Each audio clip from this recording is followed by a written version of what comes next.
সকাল বন্ধুরা, এখন সকাল 8টা বাজছে। প্রথমে আমি চাটা বানিয়ে ফেলছি। সেই জন্য চা, চিনি আর আমুল দুধ গুঁড়ো নিয়ে নিয়েছি।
এরপরে দুপুরে রান্নার জন্য পালং শাক, ধনেপাতা, টমেটো, পেঁয়াজ, রসুন, কাঁচা লঙ্কা আর আদা নিয়ে নিয়েছি।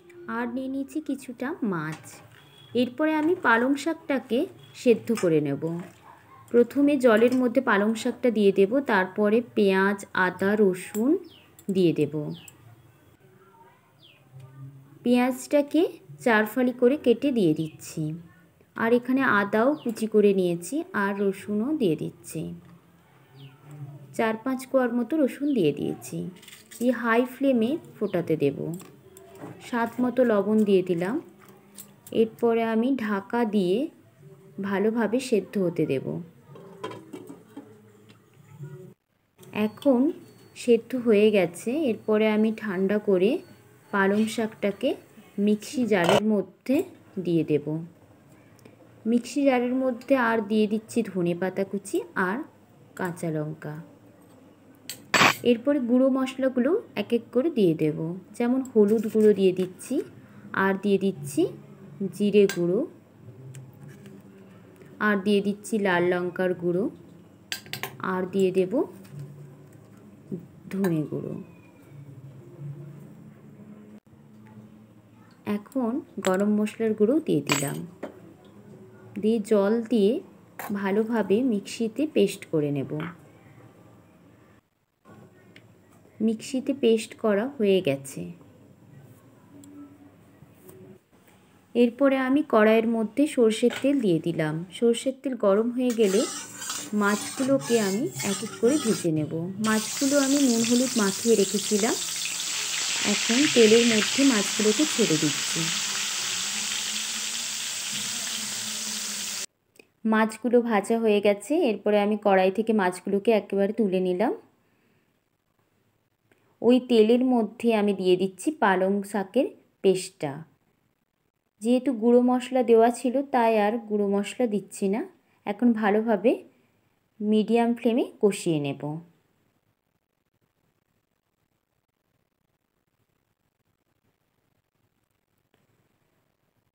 এখন চিনি একটু অ্যাড করে দিলাম।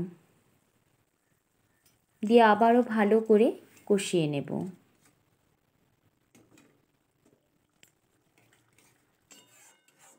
জলটা শুকিয়ে যাওয়া পর্যন্তই কষাতে থাকতে হবে। একদম গায়ে গায়ে লেগে যাচ্ছে কড়া, সেই তখন পর্যন্তই কষাতে থাকবেন।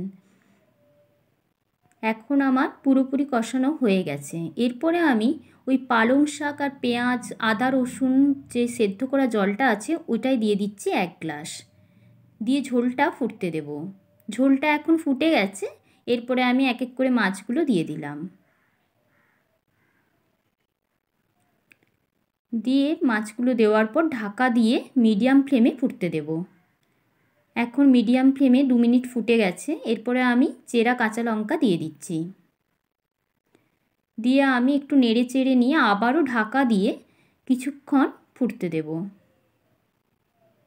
এখন দেখতে পাচ্ছেন পুরোপুরি তেল ছেড়ে এসেছে আর একটু কারি কারি হয়ে গেছে। ঝোলটা গা লাগা হয়ে গেছে।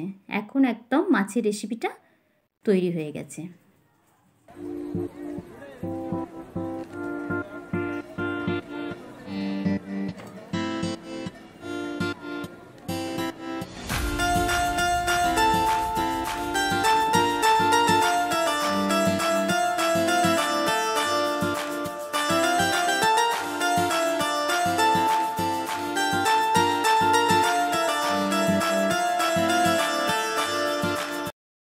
বন্ধুরা, ভিডিওটি যদি আপনাদের ভালো লেগে থাকে তাহলে লাইক এবং কমেন্ট আর সাবস্ক্রাইব করতে ভুলবেন না।